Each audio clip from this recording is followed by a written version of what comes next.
Windows 11 is getting an exciting new way to interact with Microsoft Copilot, making voice commands faster and more convenient than ever before. Microsoft is testing a press-to-talk feature, allowing users to summon Copilot instantly with just a simple keyboard shortcut. No Copilot key required. Now, you can start a voice conversation with Copilot by holding Alt plus space for 2 seconds. And when you're done, simply press Escape to end it. If you stop speaking for a few seconds, Copilot automatically closes a conversation.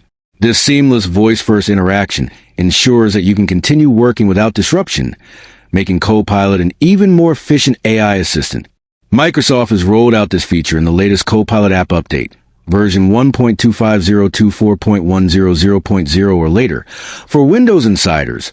But since it's a gradual release, not everyone may see it immediately. While the Copilot key might seem like an obvious choice for activating press to talk, millions of older PCs and keyboards don't have a dedicated Copilot button, making Alt plus space a practical alternative.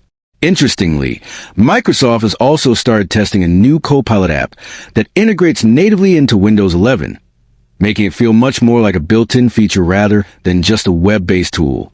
The revamped Copilot app runs faster, smoother, and even lets users choose whether to launch it automatically when starting their PC.